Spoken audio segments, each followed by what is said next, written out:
Iran ने मशरिक़ वस्ता में मौजूद तमाम अमरीकी फ़ौजी अड्डों के नक्शे हासिल करने के बाद अमरीकी हमले का जवाब ऐसा मुंह तोड़ दिया कि अमरीका मुद्दतों याद रखेगा। 80 हमलों के जवाब में 85 ताबड़तोड़ हमले, वहाँ पर कितनी तबाही मची और इन नक्शों की मदद से ईरान ने किस किस अमरीकी फ़ौजी अड्डे को निशाना बनाया, इस बारे में आमिर रज़ा से बात करते हैं। आमिर भाई, ईरान ने अमरीकी फ़ौजी अड्डों के नक्शे हासिल किए, अमरीका ने हमला किया तो उसका जवाब उन फ़ौजी अड्डों पर मिसाइल हमलों की सूरत में किया। वहाँ पर कितना नुकसान हुआ, क्या सूरत हाल है? देखिए, पहली बात तो ये है कि समझने की ज़रूरत है कि अमेरिका के हमलों के जवाब के फ़ौरी जवाब में जवाबुल जवाब इसको कहना चाहिए। यानी अमेरिका ये कहता है कि जो हमले हुए जहाज़ों पर उसके जवाब में हमने दिया, लेकिन उसका जवाबुल जवाब जो था बहुत सख्त था और ईंट का वो जवाब पत्थर से दिया गया। यानी इसका मतलब ये था कि 85 अहदाफ पहले से निशान लगाए गए थे। देखिए, सैटेलाइट इमेजेस जो हैं अमरीकी अड्डों के, ये ईरान के पास है और मैं हमेशा कहता हूँ कि ईरान के पास अपना सैटेलाइट नहीं है, उसको बहुत सारी इतलात हैं। आज देखें, इस्माइल बकाई का बयान जो है वो आ गया है। उन्होंने कहा कि हमने सिर्फ उन अड्डों को निशाना बनाया जो हम पर हमलावर हुए। सुबह जब हम जहाँ से हमले किए गए सिर्फ वहीं पे हमला किया। देखिए, ये बड़ी अहम बात है कि जहाँ से हमला किया जाएगा वहाँ हमला किया जाएगा। इसका मतलब ये है कि ईरान बराह रास्त आज भी मिडल ईस्ट के किसी मुल्क पर हमलावर नहीं है। और ईरान ने 40 रोज़ा जंग में जो 28 फरवरी की शुरू हुई थी, उसमें भी यही ऐलान किया था कि हम पर जहाँ से हमला होगा हम वहाँ पर हमला करेंगे और उन अड्डों को नीस्तो नबूद करेंगे। ना सिर्फ उसके पास अमरीकी फ़ौजी अड्डों की पूरी तफसीलात मौजूद हैं, उनके पास फ़ौजी अफसरान के बैज नंबर्स तक मौजूद हैं, उनके एड्रेसेस मौजूद हैं, उनके रहायशगाहें मौजूद हैं। दुबई में मौजूद अड्डे से निकलकर किस होटल में ठहरे थे ये भी उनके पास मौजूद था। तो इसका मतलब ये है कि उनके पास सैटेलाइट इमेजिंग का एक बहुत ही मौसर निज़ाम जो है वो मौजूद है, ताकि उनको लम्हा ब लम्हा आगाह करता है। देखें, कल रात को हमला होता है तो ईरान के पास ऐसा कौन सा सिस्टम था कि जहाँ से हमला हुआ वहाँ पर उसने हमला कर दिया। बहरीन में जो MQ-9 का कंट्रोल सेंटर था, मैंने सुबह इसका जिक्र किया था कि उसको सैटेलाइट से, उसको जो पायलट चला रहा होता है वो ज़मीन पर ही होता है, वो नहीं होता, लेकिन वो सैटेलाइट के ज़रिए उसको गाइड करता है। उसके कंट्रोल सेंटर का कैसे पता था कि यहाँ से कंट्रोल किया जा रहा है? इसका मतलब ये है कि 24 आवर 24/7 कहना चाहिए या जो भी आप कहें, एक एक चीज़ की फुटेज और तस्वीर जो हैं वो ईरान को फराहम की जा रही हैं। ईरान को पहले से बताया जा रहा है कि कहाँ से तुम पर हमला किया जा सकता है और कहाँ से इस वक्त मिसाइल फायर किया हुआ है, कहाँ से ड्रोन उड़ा है, ये ड्रोन कहाँ तक पहुँचेगा, ये तमाम तफसीलात जो हैं इसको ईरान तक पहुँचाया गया और ईरान ने उसके जवाब में बहरीन में 5th फ्लीट के जो है उस पर हमला किया, कुवैत के जो है एयरबेस पर हमला किया। उसने जो है खलीजी ममालिक के मुख्तलिफ अड्डों को जो है निशाना बनाया। मज़े की बात देखिए कि चुन चुन कर हमला किया और ऐसी जगह को निशाना बनाया जिसके बारे में अमेरिका को भी वहमो गुमान में भी नहीं था कि ईरान इन जगहों को निशाना बनाएगा। ये आपने मेरे मुंह की बात ली। मैं यही कहना चाह रहा था कि ईरान सरप्राइज़ दे रहा है। देखें, 28 फरवरी के बाद जो कुछ हुआ वो भी अमेरिका और इजराइल के लिए एक सरप्राइज़ था। ऐसे ही है। इन्होंने ये समझा कि अभी वो बहुत ज़्यादा इस वक्त आज भी वहाँ पे गम की कैफियत है। शहीद अली खामनेई का जो है वो आज यौम गम मनाया जा रहा है, कल उनकी तदफीन है।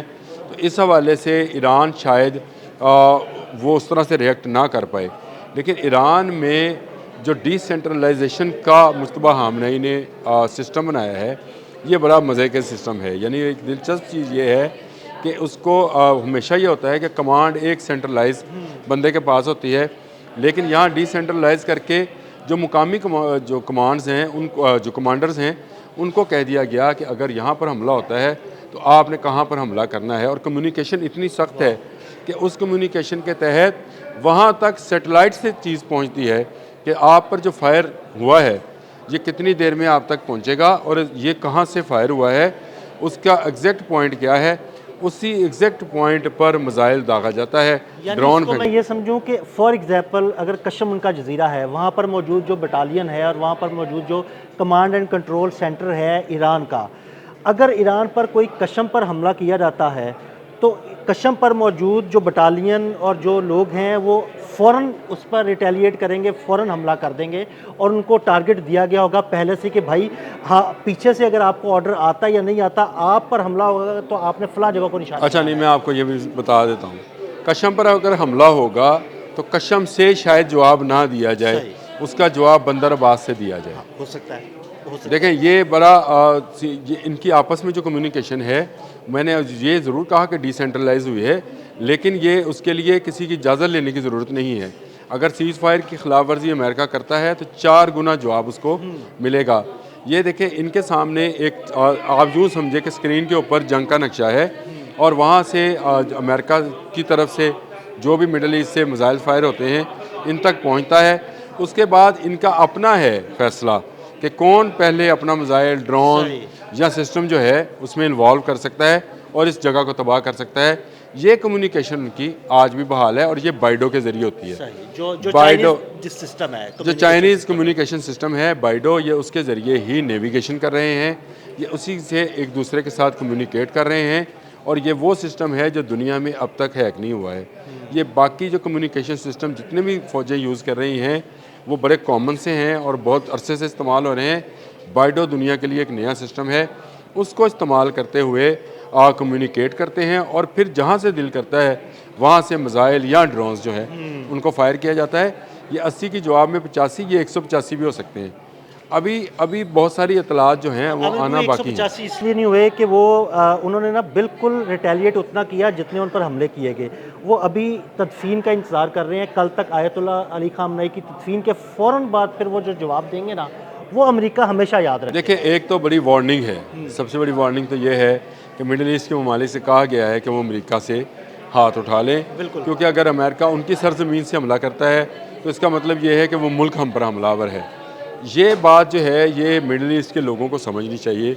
वो अमेरिका से कहें कि अगर आपने हमला करना है तो आप इसराइल से करें, हाँ, ऐसे ही है। आप पानियों में से कर लें, बिल्कुल ऐसे ही। लेकिन हमारी सरजमीन, हमारी एयर स्पेस इस्तेमाल ना करें। देखें ये आपस में मुसलमानों को लड़ाने की एक बड़ी साजिश है और इस साजिश के तहत ही अमेरिका और इसराइल इस वक्त खत्ते में मौजूद हैं और इनकी मौजूदगी के में कोई अमन मुआहदा नहीं होगा। अभी उसने कहा है कि सीज़ फायर ख़त्म है तो ख़त्म है, लेकिन ईरान के पास इनके तमाम अड्डों के नक्शे मौजूद हैं, सैटेलाइट इमेजेस मौजूद हैं, इनके पास वहाँ पर क्या कुछ है उसकी तफसीलात मौजूद हैं और ख़ुद बाइडो के ज़रिए उनका कम्युनिकेशन जो है बहुत फास्ट भी है और वो डी ट्रैक भी नहीं हो सकता। हाँ जी, ऐसे ही। अगर वो डी ट्रैक नहीं हो सकता तो इसका जवाब, हर हमले का जवाब जो है उससे ज़्यादा बड़े हमले के साथ दिया जाएगा। बड़ी जंग शुरू हो गई है।